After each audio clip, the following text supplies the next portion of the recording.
G'day friends and fans, welcome to Dave Talk Stuff Ukraine War Update for the 16th of August 2025. I'm your host, the author, David Applegate, author of the books The Boyhood of Cade, War Games, Into the Elsbound and the Erotic Tales from the Empire. Part 1 available now. Thank you to all those who support the channel, and I invite you to support the channel by buying my books, buying my merch, and of course, joining my Patreon. All my links are in the link tree. Scan the code now or wait till after the show.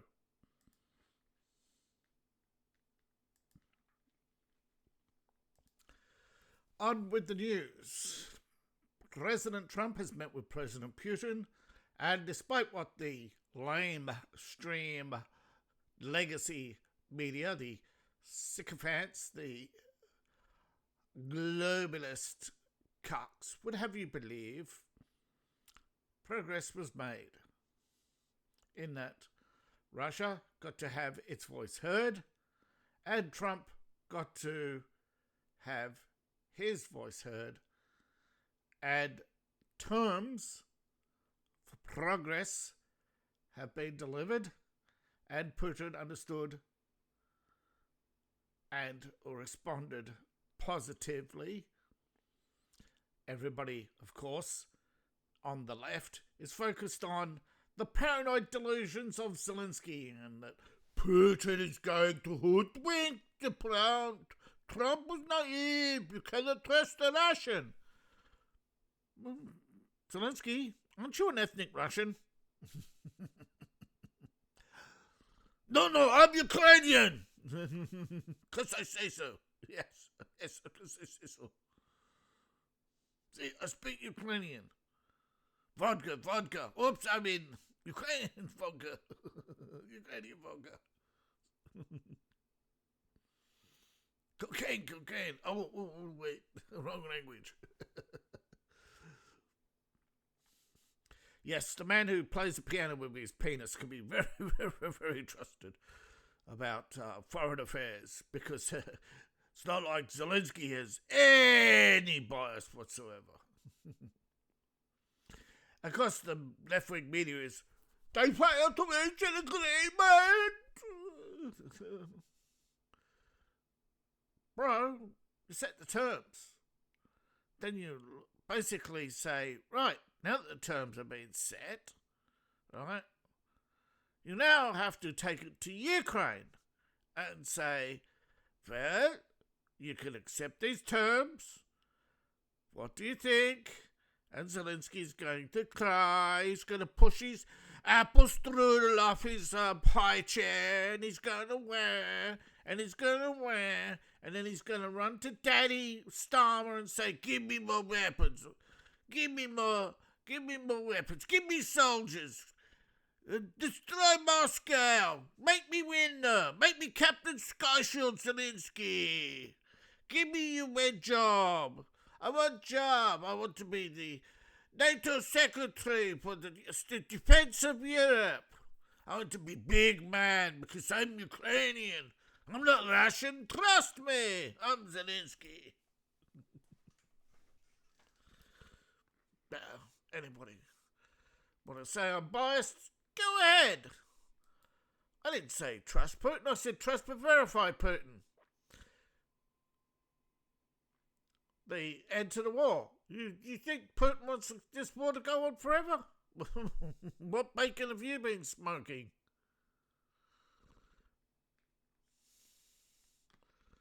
Yeah, it's amazing. The left, they're all suddenly experts on geopolitics, just like they're experts on climate. What's that? What do you mean they're not experts on climate? What do you mean they got it wrong? What do you mean their prediction about the ice melting is wrong? What? The ice has increased? What, by 1 million tons? No. Back to pre-1990 levels? Wow. Al Gore any day now should be coming out and say, I cured the climate change. I'm the greatest climate warrior ever because I am the fattest climate. I'm the biggest champion of climate. You know what it's about, don't you? Ego. The left are uninformed, and they are slinging mud at the screen and seeing what sticks, because they are trying to shape the narrative to fit their worldviews, in which they are the centre of the universe and that they are the arbitrators of truth, justice, and the communist way. Hail Orwell! Forever! Kievitz. Fighting. There was fighting. Russian troops took another town. Zelensky cried. Alaska summit. They exchanged greetings. They had a meal. They exchanged their goals, their reasons for the war, and then they set about back to business about US-Russian relations and rebuilding the Russian economy post-Ukraine war, in which I think there's at least three things that people should understand that Russia wants, and I think a lot of people want this too. They want to control their own economy. They don't want globalization. They don't want China first. And of course, they realize that, I think Russia realizes that America, you have your trade deals, let BRICS be BRICS, we're not. But there are those who rightfully so point out that there are those trying to weaponize BRICS, and that Putin alone does not absolutely control Russia, just like Xi Jinping does not absolutely, despite what Xi Jinping would tell you, Xi Jinping does not absolutely control China. Lula does not absolutely control Brazil. And that those who weaponize the currency trade system for their own, and they're using this war to their own advantage. And they're using the media to stir public opinion to sabotage peace. That while the media and the governments of Europe lead Zelensky into thinking that everything's hunky-dory, that that Europe will spend these billions of dollars to hurt Russia because it makes them money, okay? If you think otherwise, that's up to you. But if you can't see that this war is nothing but profiteering, that's up to you.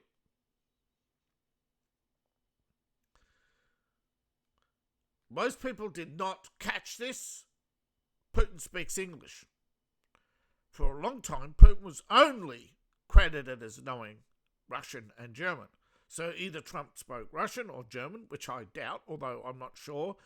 I don't know if Trump speaks other languages. Also, you don't know exactly how fluent anybody is. But I'm pretty sure Putin made a joke when passing the aircraft that, I wish I had some of these. And Trump said, yeah, well, you're not getting any. And they laughed and moved on. That's just my estimate. I'm not claiming that's what happened. It's my estimate of what happened.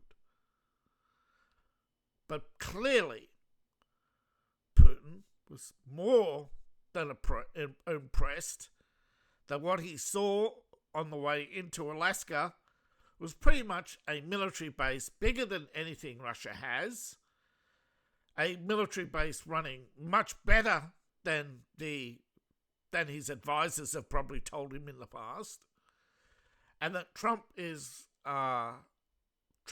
business deal is more beneficial to Russia than his advisors have led him. Now, I'm not blaming Lavrov, and I'm not blaming any one person in particular. Putin was clearly a man with weight off his shoulders. I think Trump has made the obvious, and this is the third thing that I think why Putin came. The first, obviously, was to see if Trump will make a deal. The second is, will that deal benefit Russian independence? And which, of course, if you know history, Britain, and France, despite all their promises, made very terrible deals with Russia. And then Russia trying to stem the outflow of currency to avoid bankruptcy, put a tax on, I think it was French tea or something, and Europe responded with war. So, Putin is basically, all European leaders are driven by history, but Putin in particular knows that even, and of course, I'm pretty much aware that he should be aware that Stalin also did a big crap on people's tables. So it's not one-sided. But the third thing, and of course that's the biggest weight, is regime change. Zelensky, of course, has been rattling that saber for a while now. And also, new consultations, bilateral relations. One thing Russia has always wanted, and this goes back to pre-Soviet era, and that is relations equally on an international scale. They were jealous of the approach. And you got to remember, Russia tried before to be a US ally, before the Soviet Union. And business ties. But you had corrupt mercantile bankers like Schiff, who, of course, wants revenge on Russia. Adam Schiff has been using his position to stoke Russophobia because he and his crooked family in the past have done nothing but enrich themselves through government. But they see it as, well, if we could do it, why not, right? If you could do it, do it. I don't exactly know. It's actually an old Chinese saying that dates back centuries about, if you see an opportunity, you take it, regardless of the morality. And that is, of course, whether or not you want to look at it from the point of Russia or America or anybody, right? You ask the common person, and they will tell you, doesn't matter which country it is, they're sick and tired of people in government getting rich. Now, I don't know if Putin's a billionaire but he definitely has gotten richer in government. Democrats always love to prattle on about Republicans getting rich in government. But of course they say, we're only holding you to your morals. It's the emphasis on your morals. Not their own, because they have none. I don't mind if Norway buys Ukrainian natural gas. I don't care if Russia sells gas and oil. I don't care if US sell gas or oil. What I care about is the fact that people in government have set the conditions of war. And if you paid attention to the speeches, you would know they both blame Biden for starting this. But I don't think they meant President Biden. I actually think they meant VP Biden and the coup. But they also recognize the fact that Biden, as president in 22, dismissed Russia's concerns about Ukraine and the war in Donbass and failed to report on the war in Donbass, as did the mainstream media, where there, and in fact, the mainstream media failed to report many things about the current war as well. Now, the mainstream media would have you think that every time Zelensky hits a Russian gas or oil facility, that it is about stopping the Russian war machine. No, it's about the manipulation of the gas price, because Ukraine sells gas and oil, as you noted that they sold some to Norway through Poland. It all goes through Poland. There's a gas and oil pipeline. Though I think most of the oil now it's not gone. Ukraine doesn't own it. It goes to Mobil. It's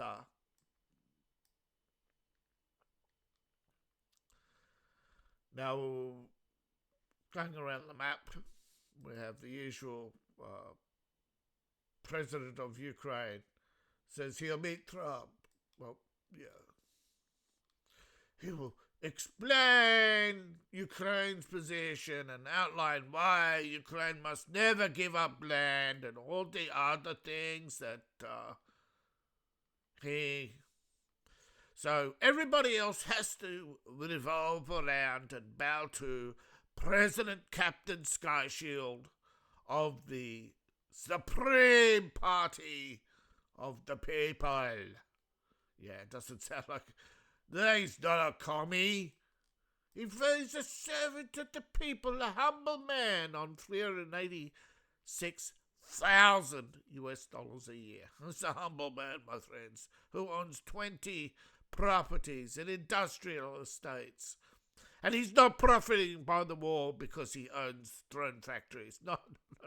He's not a war profiteer. His modest mansion in Crimea, the 20-room mansion, that's just a modest holiday. He bought with his own money the $1 billion he earned from making a TV show, a one-season TV show in Ukraine. You know, everybody goes into TV, makes $1 billion. Yes? It didn't come from money stolen from gas and oil deals as president. No, that's just a rumor. That's Russian disinformation.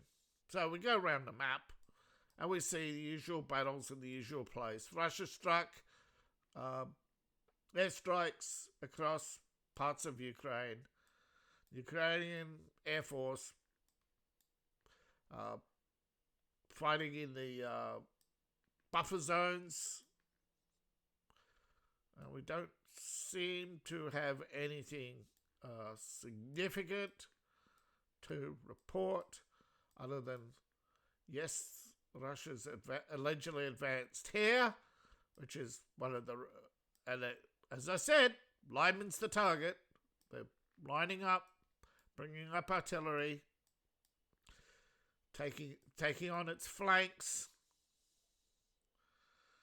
destroying the industrial hub, which provides the drone,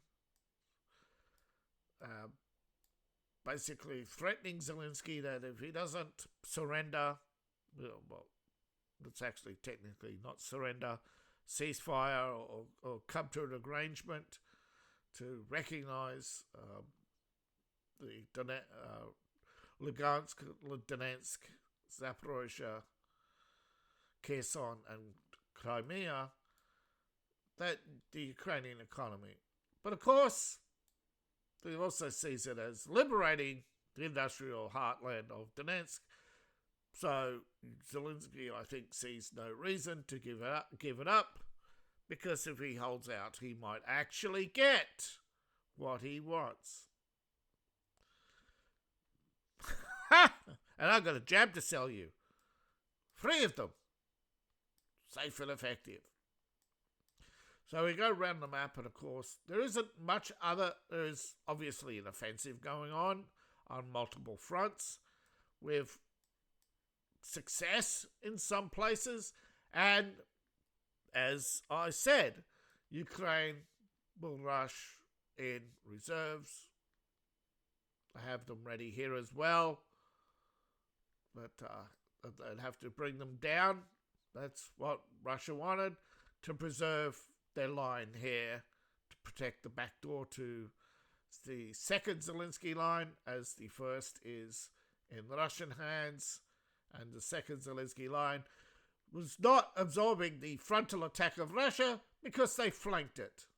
That's why they're attacking from Lyman and attacking from Torsk. Here, they're going along the Zelensky line and butting up into it and crushing it.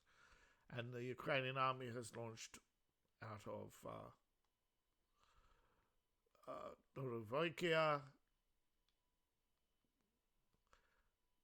Novo, Pilzo, and Dorbo, a offensive which have probably been putting together for 12 to 24 hours, because anything longer than that would have been hit by Russian drones and missile strikes. So they had to rush it together and move men and equipment to basically stop the Russian offensive from.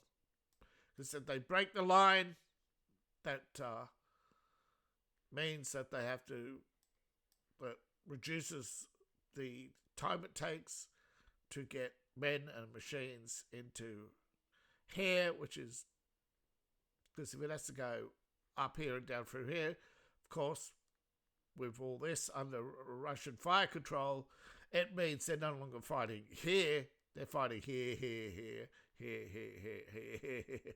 And basically, yes, as I said, as the war comes to an end, you'll see attempts of a land grab by Russia, which we're seeing now, multiple offensives, and we'll see see Ukrainian desperate counter-offensives trying to reduce the amount of land they lose.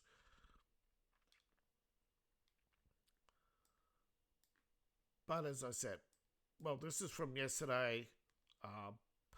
Most of this is under Russian fire control already. It's just that the Ukrainians haven't retreated back to here because they have guarantees, assurances, ball tickling from Two-Tier that he is going to unequivocally stand by Ukraine forever and ever while he takes a huge pigeon pile on the British citizen's head. Yeah, and there's some fighting down here as well, but it's not significant. So you see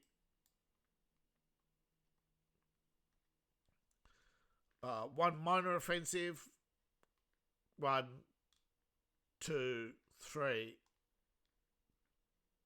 major offensives. So you got 3 large armies, around 150, 200,000 each. Smaller battle groups. This, I think, is these ones only 50,000. All, of course, with significant reserves. And, of course, logistics and security being provided by the people of Lugansk and Donetsk, which means Ukraine cannot successfully undermine the Russian offensive from behind, which is why they have to go attack the civilians, trying to force them into turning against the Russians, out of fear that Russia will abandon them and have to deal with a ruthless Ukraine, who has shown in the past their complete and utter disdain for human life and willingness to murder anybody, even if they merely talk to a Russian, which we've seen with the unfortunate case of a 18-year-old university student who was murdered in Kherson merely because somebody accused her of speaking Russian. She was a university student. And this is one of hundreds of thousands of missing. And we are going to see in the near future marches in Ukraine of the missing, like they did in Brazil and Argentina and other countries, where people finally stop believing in the state, and that the state of silence is the very corruption, and that European leaders have no morality, and that we must see the light of day, that people like Keir Starmer pay for their war crimes, which I doubt will ever happen. But Britain is sick to the core of Keir Starmer and his lies, and know that these are The only time he's ever excited is when he sees a brown man, a black man, or Zelensky, not when he's speaking with the British people. You're supposed to be the British Prime Minister, not Modi's lapdog. Now, of course, as promised, when the meeting was over, Trump called Zelensky and filled him in on the meeting and to set their meeting. Of course, the Russian delegation was not just Putin. Marco Rubio met with Steve Witkoff and Sergei Lavrov. There was also Russian journalists and business leaders, and there was economic and banking, and of course there was the energy sector and little known tech sector.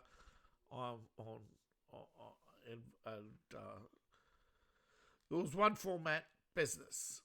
Groups were 3-on-3. The various delegations met and exchanged their proposals. And those this is why people keep saying there's nothing done. Well, first you've got to have a proposal, then both sides go through their talking points and put little X's and little ticks and rearrange their priorities and work out the... Because remember, folks, we're dealing with Trump, not with Biden. Biden will say, this is the red line, you will obey it. When everything's said and done, when the person from the ADL comes around and says, jump, you ask how high. Just like me, just like everybody else, bow to the financial mafia. And Putin's saying, no. And so Biden says, fuck you, I'll walk out and let you deal with the consequences. And of course, as you know, when Biden walked out, the consequences were Zelensky started shelling Donetsk and had carte blanche because CNN was covering some fucking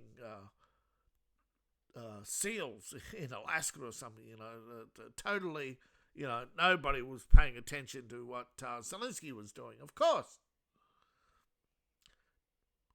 So I think a lot of people miss this story. I didn't. I reported on this before. This is the Ukrainian government, right, has refused to hand over some Russian prisoners. Now, they also refused to accept some Ukrainian prisoners.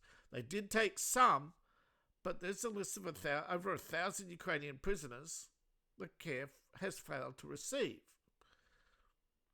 These prisoners were to be released, and the Ukrainian government hasn't accepted them. Now, other countries, of course, haven't stepped up either and accepted them. But, of course, Russia won't hand them over because they want some Russians to be released as well. Now, as far as I know, POWs after release are discharged from their duties. But a lot of Ukrainians don't want to go back. Now, obviously, these people have agreed to go back to Ukraine, or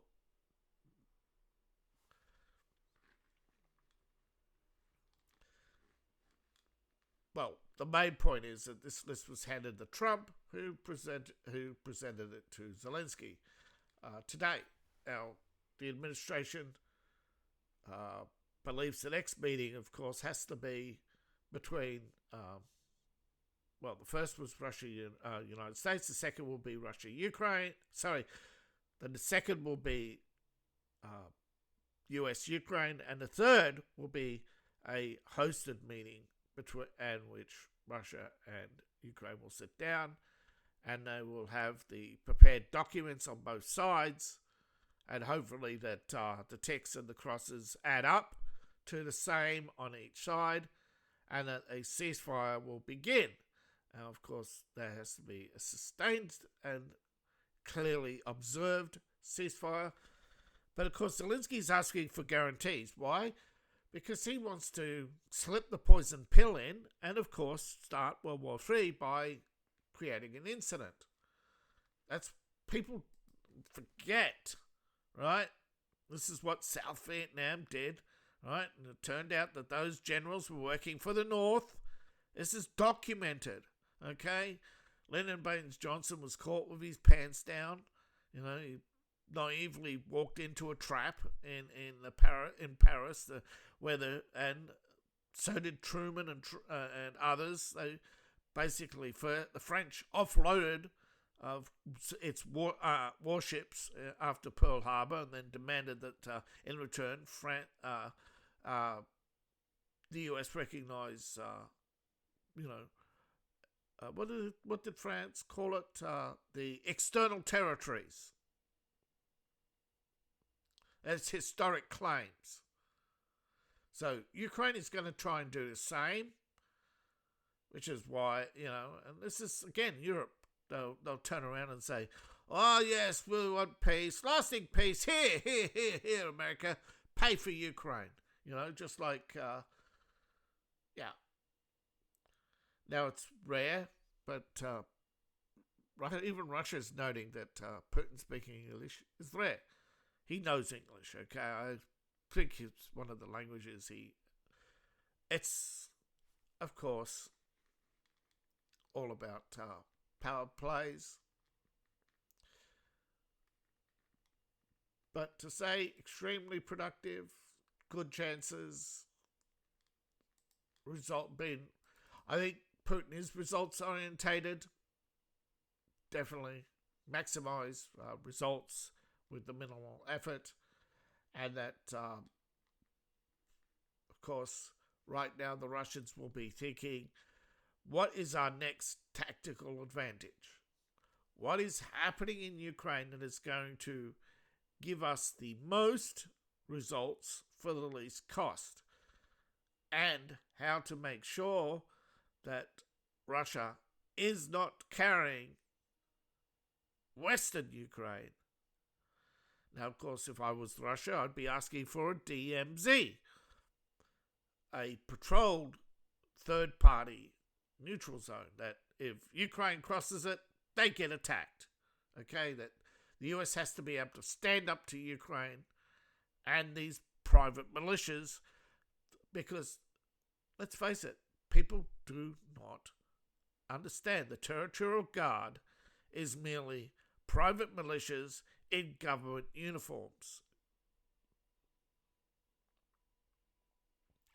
And that the government though the government now funds these private militias, they still adhere to an ideology that is outside of the Ukrainian public scrutiny and any consequence for their, whereas, and the EU turns a blind eye to the Nazis because it's convenient for them.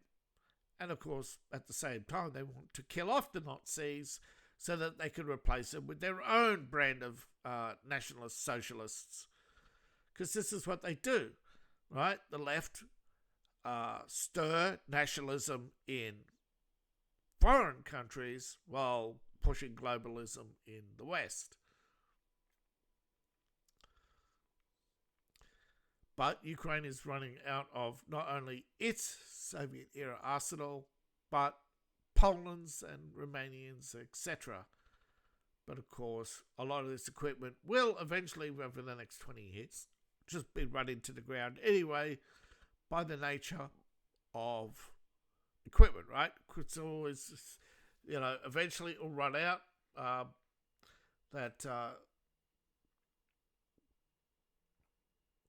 Ukraine's military machine is almost dependent on the West. It's not completely, it's not 100% collapsed yet, but the US Department of Defense has spoken to NATO and basically said, you have to support Ukraine, and that there are challenges in critical areas. These are not just the training of manpower, but the operations of aircraft, which is why you see the F-16s, unmanned aerial systems, tanks, but of course, critical infrastructure already, like air defense, power, communications, jamming. Now, America has revealed that it has a new electronic warfare system, and that it and anti-drone technology that has been deployed to Ukraine. This was announced today, just before Putin arrived. So this was a very low-key affair, of course. It's just a notice to that, I think,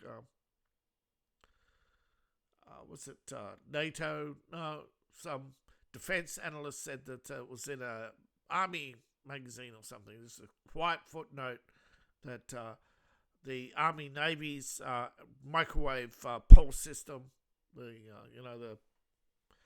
little trigger guns that you might see now and again pop up as anti-drone guns. The new version of this has been delivered, and that, by the way, if you read anything that says we delivered this weapon system, it means that they delivered it months ago and that it was successful. They do this often.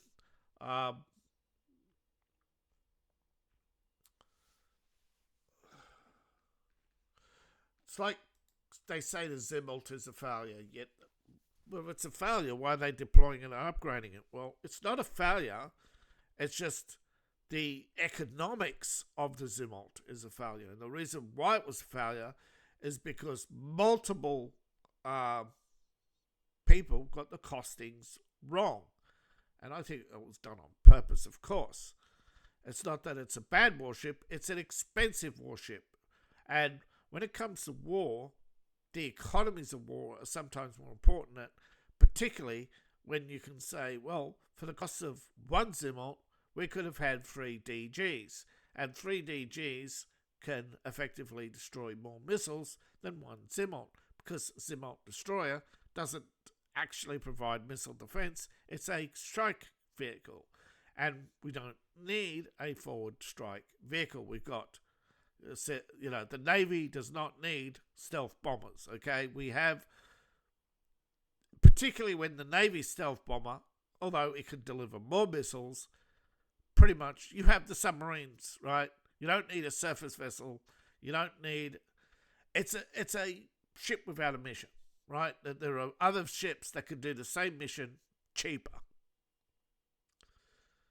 And there's no, but of course, it comes down to now that it's a successful test bed of technologies. So it's not a complete failure. But it's enough, of course, to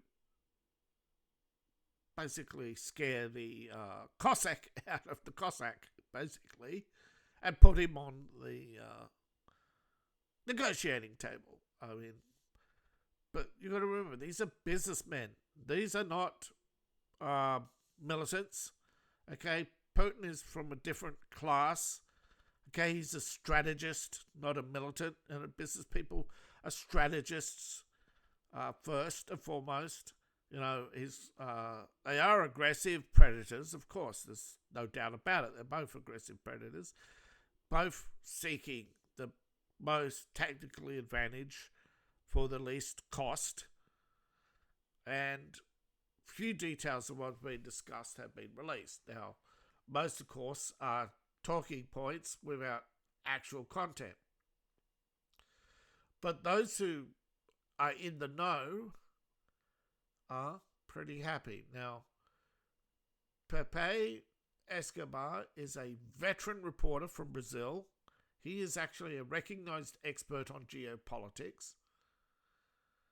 And he basically has weighed in with some important comments, which I'll play for you now.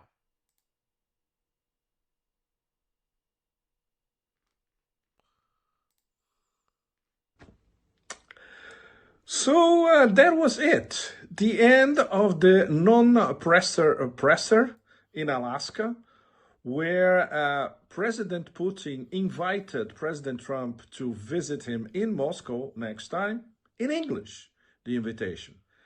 Well, they talked for 150 minutes.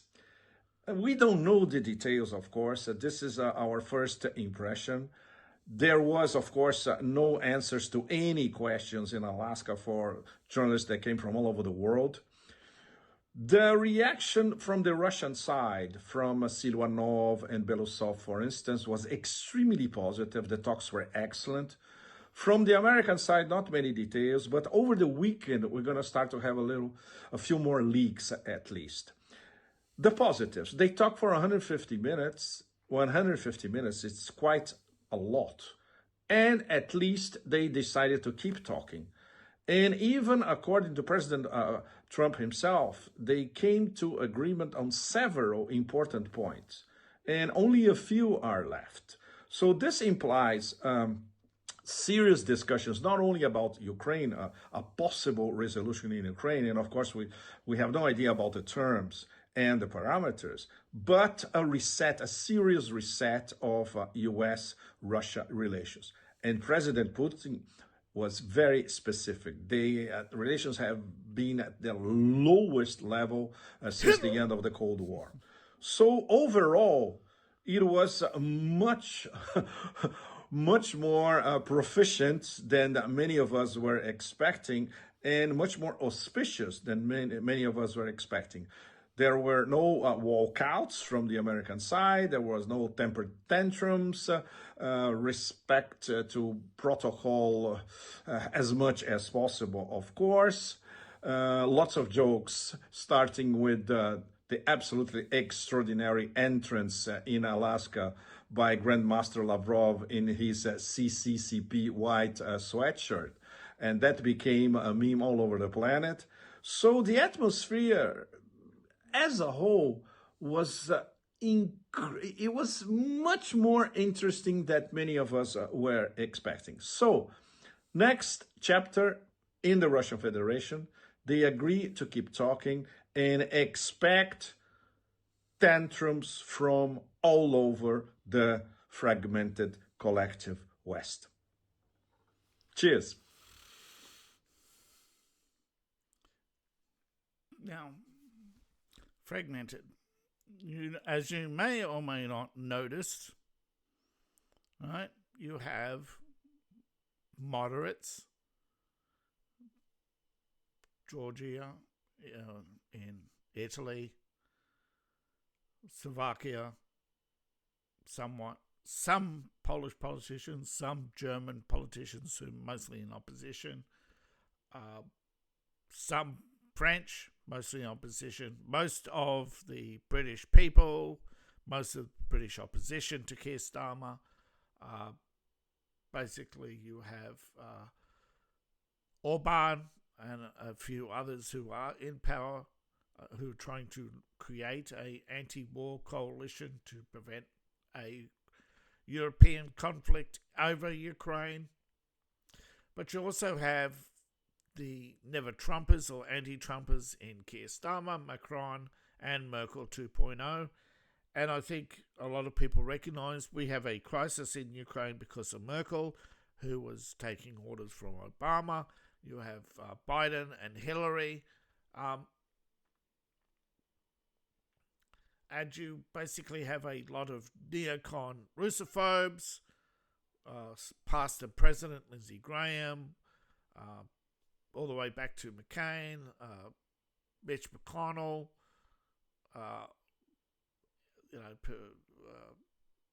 although, yes, Obama did mock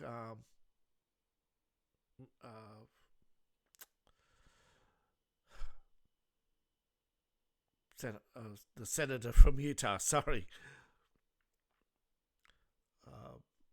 who failed to become president because he failed to respond adequately and timely to basic questions. My bind is full of women. instead of politely saying, in the coming days or weeks, I'll introduce you to my nominees. You should have just basically, anyone becoming president should have a list of nominees ready to go. Whether you're going to win or not, it's a different thing, but should at least be prepared, and he wasn't, and that's why he failed. And I think he failed on purpose. I think a lot of Republicans have snatched the feet from the jaws of victory because they don't want the job. They want the cushy position of opposition. Trump is not a beta like so many Republicans, and that's because the Republican Party is mostly made up of people who are either failed Democrats or just not Democrats. The real Republican Party is quite small. It's only, I think, 36% of the population. It's slightly larger than the real, aka the real Republicans, the 32%. But the 32% of Democrats have more in common with Republicans than they do with the progressive parties. But the problem is the progressives, who make up the smaller percentage, are also the most loudest in the room, and that this university elitism, which thrives on conflict. They need an enemy to distract. They need someone to blame every time. This failed. Oh, it was Russia. Hillary, why did you fail? Russia. Can't point out how insulting to everybody's intelligence that constantly blaming Russia, and people who are out there right now bleating like sheep, treason, Russia, Putin got his way, Trump is going to give them Alaska, all this bleating. The problem is these megheads don't suffer the consequences of their actions, whether their friends and family won't come around and say, it's time for an intervention, we're sick of your lies, or go live in Venezuela, commie, or, turn off CNN. Nobody will confront these serial liars. Now, we don't have much information of what was discussed. We have little, other than the fact that they discussed what resolution, what needs to take place. But the biggest thing is the serious reset of Russia-US relations, which Hillary mocked, ridiculed, and tried to belittle Lavrov over. Lavrov, of course, remembers Hillary Clinton making promises to Russia, particularly on energy.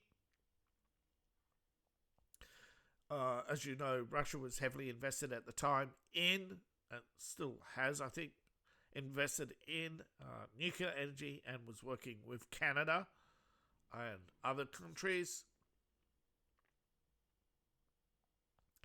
Now, of course, there are serious problems. There's no beating around the bush that there are times that Russia has sided with Iran and China against its own interests in order to protect the economic alliance they have with these countries. That, as far as people have seen, of course, that Russia has realized that Iran is a parasite, a barnacle on their underbelly, not a friend.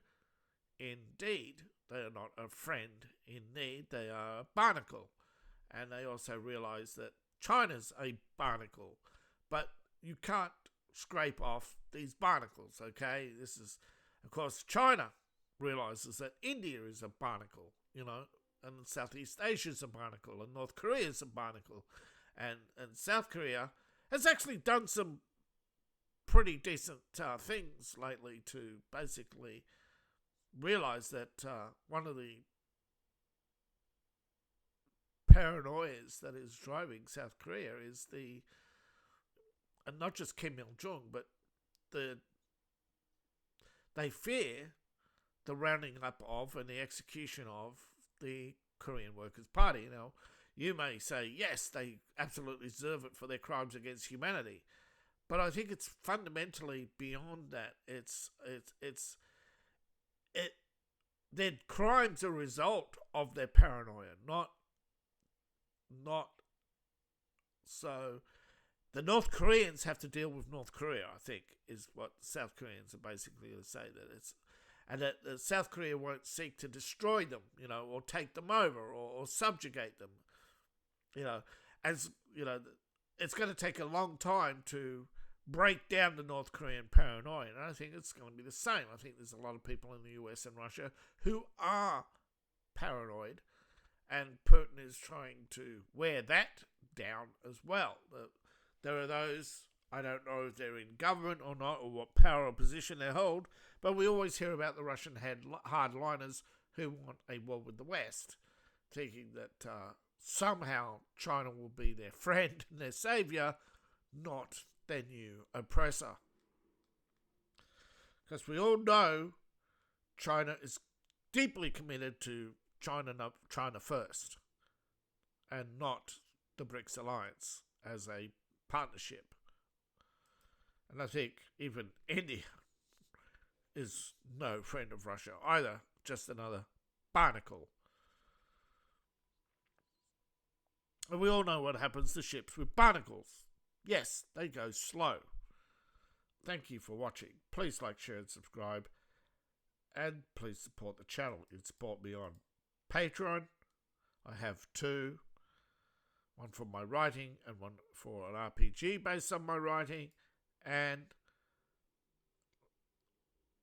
of course, my books and my merch. All my links are in the link tree. Description below, in my profile, or scan the QR code on the screen. Once again, thank you for watching. And thank you to all those who've been giving likes. The YouTube algorithm is weird in that I get a lot of viewing hours, but people are pointing out that you basically have to hit milestones, and in order for me to get more recommendations, I need more likes, and I need more people I need more people to subscribe. So, thank you. I think I appreciate all those who have shared the video, and have a good day. Bye for now, and see you in the next video.